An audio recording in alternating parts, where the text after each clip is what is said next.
Hello बच्चों, let's see the question. The question is which is incorrect statement. So here we have to tell which is more basic and यहाँ पर more acidic.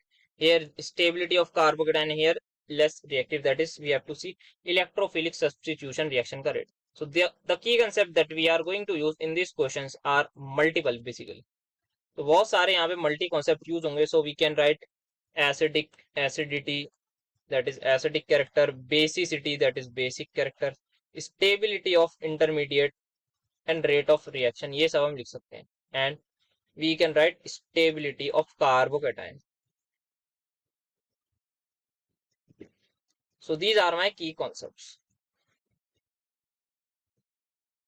Okay. So यहाँ पे सबसे पहले हमें दे रखा है बेसिक कैरेक्टर के बारे में. एनिलीन और एनिलीन डेरिवेटिव है, ठीक है. सो यहाँ पे लगा हुआ है an and then we have okay. So यहाँ पे लगा हुआ है मिथाइल, यहाँ पे है एमी एंड यहाँ पर है. तो ये हमारा जो है ज्यादा बेसिक है as compare to this. So we have to tell the reason behind it. तो इन केस ऑफ एनिलीन क्या होता है, हमारे पास यहाँ पर एमी लगा है, तो ये क्या करेगा हमारे पास, जैसे ही हम इसको वाटर में डालेंगे तो ये H प्लस एक्सेप्ट कर लेगा और ये बन जाएगा NH3 पॉजिटिव. यहाँ पर क्या होगा, यहाँ पर वाटर मॉलिक्यूल्स आएंगे, इसके साथ वाटर मॉलिक्यूल्स आएंगे क्या करने, यहाँ पे हमारे पास सॉल्वेशन इफेक्ट होता है. यहाँ पे होता है हमारे पास सॉल्वेशन, तो यहाँ पे जो है हमारे पास डेल नेगेटिव ये इसको करेंगे, अट्रैक्ट होगा यहाँ पे, ये इससे काफी ज्यादा अट्रैक्ट होंगे. बट ऐसा यहाँ पर जो है सॉल्वेशन इफेक्ट नहीं हो पाएगा.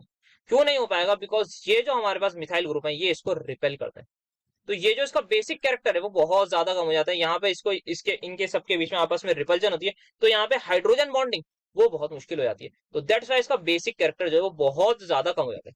बट अगर हम यहाँ पे बात करें इस केस में, तो यहाँ पर हमारे पास हाइड्रोजन नहीं है, तो यहाँ पर सॉल्वेशन इफेक्ट का कोई भी कंसेप्ट नहीं आएगा. बट यहाँ जो दूसरा कंसेप्ट है वो ये है कि ये सबसे पहले नाइट्रोजन जो है हमारा रेजोनेंस में है, इसका भी नाइट्रोजन जो है वो सॉरी लोन पेयर जो है दोनों का वो रेजोनेंस में है. बट यहाँ पर एक चीज है, इसके ऑर्थो पर कुछ है, और ये हमारे पास जो है ना ये है sp2 ग्रुप. क्यों, क्योंकि इसके पास क्या है, एक बॉन्ड पेयर, दो बॉन्ड पेयर, तीन बॉन्ड पेयर है और एक लोन पेयर रेजोनेंस में, तो वो कैलकुलेट नहीं होगा इन हाइब्रिडाइजेशन. तो ये sp2 है. जब भी अगर sp2 के कोई ऑर्थो पर ग्रुप होता है तो यहाँ पे लगता है ऑर्थो इफेक्ट, जिसको कहते हैं SIR, steric inhibition of resonance. इसका प्लेन घूम जाएगा, ये दूसरे प्लेन में चला जाएगा, और वहां पे क्या होगा, वहां पे अगर इसका प्लेन ही चेंज हो गया तो लोन पेयर रेजोनेंस नहीं कर सकता. तो यहाँ पे जो लोन पेयर है वो उसका है लोकलाइज, मतलब लोन पेयर रेजोनेंस में प्रेजेंट नहीं है.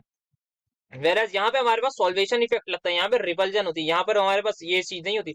यहाँ पर लोन पेयर होता है डीलोकलाइज्ड, तो यहाँ पर लोन पेयर लोकलाइज होगी, तो दैट्स वाई ये बेसिक ज्यादा होगा. अगर लोन पेयर अवेलेबल है तो डोनेट भी कर सकता है, तो ये हमारे पास सही है. नेक्स्ट देखते हैं, हमारे पास बी ऑप्शन में हमें दे रखा है carboxylic acid, that is this. तो इसको डायरेक्टली बना लेते हैं इस तरीके से, COOH यहाँ पर है एंड यहाँ पर हमारे पास OH.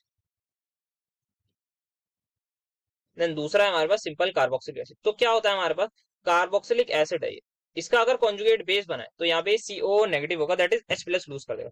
यहाँ पे जो ऑर्थो पर कार OH लगा हुआ है, दैट इज इस केस में, तो यहाँ पर OH है इसके ऑर्थो पर.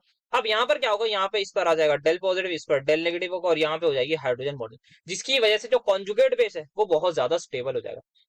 जहां कॉन्जुगेट बेस स्टेबल हो गया वहां एसिडिक कैरेक्टर बढ़ जाएगा, तो ये बहुत ज्यादा एसिडिक होगा as compare to simple benzoic acid. तो ये बात भी एकदम सही है. तो फर्स्ट और बी और सही है, हमें इनकरेक्ट बताना है. अब देखते हैं डी ऑप्शन में क्या है हमारे पास, OCH3 and we have NH2. तो यहाँ पे बताना है ये मोर एक्टिवेटिंग, या फिर ये इसका रेट क्यों होता है इलेक्ट्रोफिलिक एरोमेटिक सब्सटीट्यूशन की ऊपर बहुत ज्यादा. एक तो हमारे पास दोनों के दोनों जो है वो प्लस आर वाले ग्रुप है, ये भी प्लस आर शो करेगा, ये भी प्लस आर शो करेगा बिकॉज ऑफ लोन पेयर. यहाँ पर हमें देखना है लोन पेयर किस पर है, यहाँ पर लोन पेयर ऑक्सीजन पर है, यहाँ पर नाइट्रोजन पर है. तो कौन इजीली दे पाएगा, हमारे पास इलेक्ट्रॉन्स कौन दे पाएगा, जो लेस इलेक्ट्रोनेगेटिव होगा वो ज्यादा इलेक्ट्रॉन्स दे देगा. तो नाइट्रोजन जो है हमारे पास क्या है, वो हमारे पास क्या है, लेस इलेक्ट्रोनेगेटिव है एज कम्पेयर टू ऑक्सीजन. तो यहाँ पे नाइट्रोजन अगर लेस इलेक्ट्रोनेगेटिव है तो ये ज्यादा लोन पेयर दे पाएगा, ज्यादा लोन पेयर देगा तो ज्यादा इलेक्ट्रॉन डेंसिटी बढ़ा देगा. अगर यहाँ पे इलेक्ट्रॉन डेंसिटी ज्यादा बढ़ेगी, अगर इलेक्ट्रॉन डेंसिटी ज्यादा बढ़ेगी तो इलेक्ट्रोफाइल ज्यादा आना चाहेगा, मतलब इलेक्ट्रोफाइल तेजी से अटैक करेगा, और अगर इलेक्ट्रोफाइल तेजी से अटैक करेगा दैट मीन्स हमारा ESR ज्यादा होगा, इलेक्ट्रोफिलिक सब्सटीट्यूशन का रेट ज्यादा होगा. सो दैट्स वाई ये हमारा रेट होता है. तो ये हमारा डी पार्ट था. अब देखते हैं हमारा सी पार्ट जो है वो क्यों गलत है. तो सी पार्ट में वी हैव अच्छा यहाँ पे CH3, ये कार्बोकेटायनिक इस कार्बोकेटाइन के पैरा पर लगा है NO2 और यहाँ पर है हमारे पास, यहाँ भी मिथाइल, यहाँ भी मिथाइल।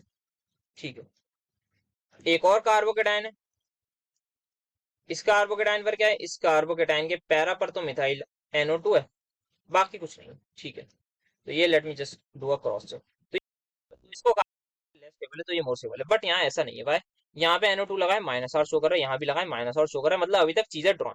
इसके पैरा ऑर्थो पर कुछ नहीं लगा, इस पर कोई इफेक्ट नहीं है, बट यहाँ पर जो मिथाइल है वो लगे हैं इसके मेटा पर, तो मेटा पर प्लस H तो नहीं होगा, तो यहाँ पे प्लस I इफेक्ट शो हो रहा होगा, यहाँ पर भी प्लस I इफेक्ट शो हो रहा होगा, जो क्या कर रहे होंगे, इसको इलेक्ट्रॉन्स देने की कोशिश कर रहे होंगे, यहाँ पे थोड़ा बहुत इलेक्ट्रॉन पहुंचा रहे होंगे, तो क्या हो रहा है, प्लस चार्ज थोड़ा सा कम हो रहा है, और जहां प्लस चार्ज कम हुआ है वहां पर हमारी थोड़ी बहुत स्टेबिलिटी आने लगेगी, तो ये हमारा ज्यादा स्टेबल होगा। So this species has to be more stable, but ऐसा नहीं दिया गया क्वेश्चन में, तो यही हमारा इनकरेक्ट हो गया और यही आंसर हो जाएगा। So the final answer is going to be my option number C। Hope you understood it well. Best of luck.